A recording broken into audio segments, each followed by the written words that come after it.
Hello, hi everyone. Welcome back to Woo Can Cook. My name is Wesley, and this is a show where we are slowly cooking our way through all of the food from my childhood.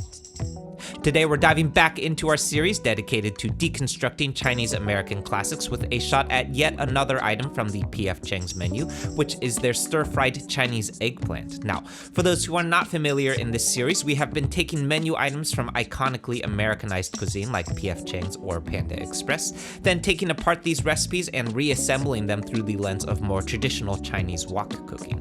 Not too long ago, we also took a look at PF Chang's Mongolian beef, their Singapore chicken, and a few other items as well. What's interesting about our stir-fried eggplant dish today, though, is that it is extremely broadly defined, which gives us a lot of room for creative interpretation because, after all, there are a lot of different ways that you can stir-fry an eggplant, many of which come from traditional Chinese wok cooking. For our purposes today, though, more specifically, we're going to be making use of some Chinese eggplant, which is most notably longer and thinner than your more common globe eggplant found here in the States. They also have fewer seeds, which make them a little bit less bitter and generally more appropriate for flash cooking like we're going to do in our wok fried. Then we'll also be pairing this with a sweet chili soy glaze as PF Chang's describes it, which by my best assumption is referring to the use of sweet chili sauce for a sweet and spicy glaze. Then finally, rounding this all out, I'm going to be making two creative additions to help bring this to life with some spicy black bean paste and Thai chilies, both of which should add some nice depth of flavor, umami, and complex heat that I personally find is absent in the PF Chang's version of this dish. Okay, so let's get into it.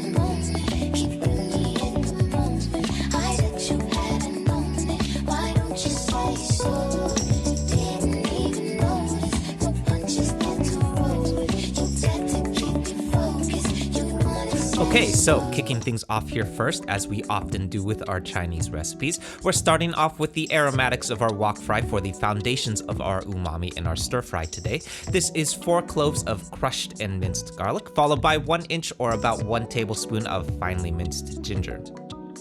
Then I'm rounding this all out with the whites of some green onions here, sliced thinly to round out our aromatics today. And finally, I'm taking these reserved leafy greens of my green onions and slicing them up thinly on a bias for our final finishing garnish.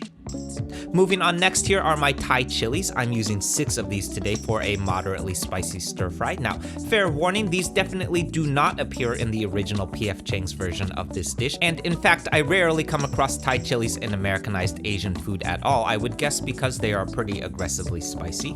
So if you are trying to stick close to the original, go ahead and either dial these up, down, or omit it completely depending on your preference, although I do think that the unique form of heat that a Thai chili brings is going to be a nice addition here.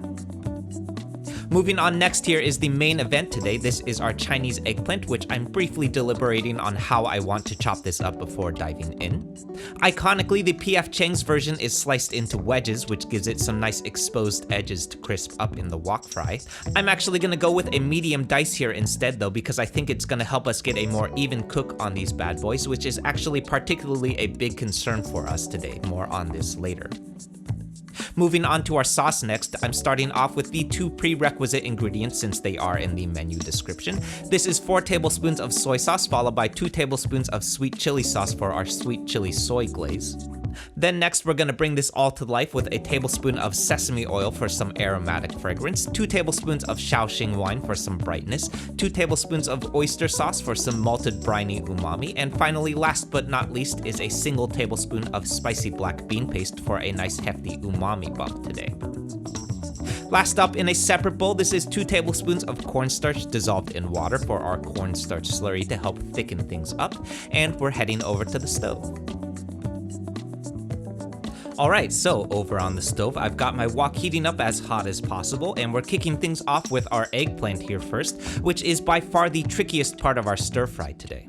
This is because eggplant is naturally very spongy and absorbent, meaning that our eggplant is going to rapidly absorb the oil that it's cooked in. This means that we need to walk a fine line today, no pun intended, by making sure that number 1, there's always enough oil in the wok to keep things from burning, which is no good, but also number 2, make sure that we don't add too much oil or else our eggplant is going to become completely saturated with oil by the time it's finished cooking, which is also no good. I'm doing this today by adding just 1 or 2 tablespoons of peanut oil here first, then here's our long yao followed by my eggplant. After about a minute or 2 of tossing, you'll notice that that oil is already absorbed into our eggplant. So I'm repeating this process again with the smallest amount of oil as possible. Then I'm tossing and repeating as that oil absorbs until our eggplant has become browned and fork tender. I ended up doing this process about 5 or 6 times altogether, which if we had been doing this with any more oil, our eggplant would have become a hot, oily mess by now. Finally, once these are nice and fork tender, I'm removing my eggplant from the wok, reheating as hot as possible, adding a full 4 tablespoons of peanut oil here this time, and as always, long yao for that nice non-stick surface. Then going in here first are my aromatics. Here's my garlic, ginger, and the whites of my green onions. I'm tossing this for about 20 seconds until fragrant, plus a little bit of wok hay action for you there. Then I'm clearing some surface area in the wok and adding my Thai chilies in next. We want to make sure that these make good solid contact with the wok surface here to bloom out that capsaicin and heat, but as always make sure your windows are open here too though, or else you're basically going to be inhaling pepper spray, which is no fun. Then next up, here's my eggplant heading back into the wok, which I'm briefly tossing to combine, followed by my sauce base plus about a 1/4 cup of water to help loosen things up. This is generally going to be a good practice to employ when we use super concentrated ingredients like oyster sauce or black bean paste. Finally, I'm rounding this all out with my cornstarch slurry, which I'm adding a few tablespoons at a time until our stir fry reaches the nice thick and luxurious saucy quality that I'm looking for. Then I'm removing this all from heat, finishing with the greens of my green onions, and we're ready to eat. Alright, so as some of you may know, an eggplant stir-fry is certainly very common in Chinese cuisine. China is, after all, the world's top producer and consumer of eggplant, which I was today years old when I learned that factoid. So as you can imagine, a lot of what we're doing here is simply drawing from a more common or authentic approach to an eggplant stir-fry.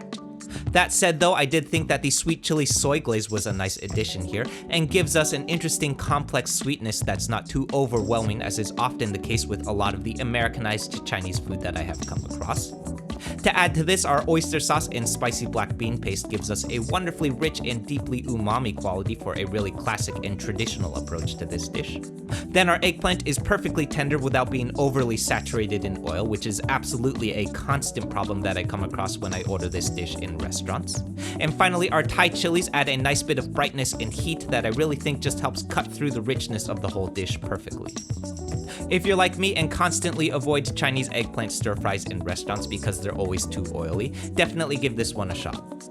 Okay, so that's it everyone. I hope you enjoyed this and I hope you give this one a shot. For those who are new to the channel, this one is part of a larger series that we've been doing that's dedicated to deconstructing a lot of classic Chinese American dishes, including a bunch of other stuff that comes from the PF Chang's menu, so definitely check out that series next if you haven't yet, because there's a lot of these. We'll also be cooking through this one live this coming Tuesday at 6:30 PST right here on the YouTube channel, so tune in then and cook along with me if you want. For the Bay Area locals, the Wu Can Cook Fried Rice pop-up is kicking off the new year with pop-ups at Federation Brewing and Line 51 Brewing in downtown Oakland Fridays in January. So come by and say hi then if you can. More about that at wucancook.com/eats.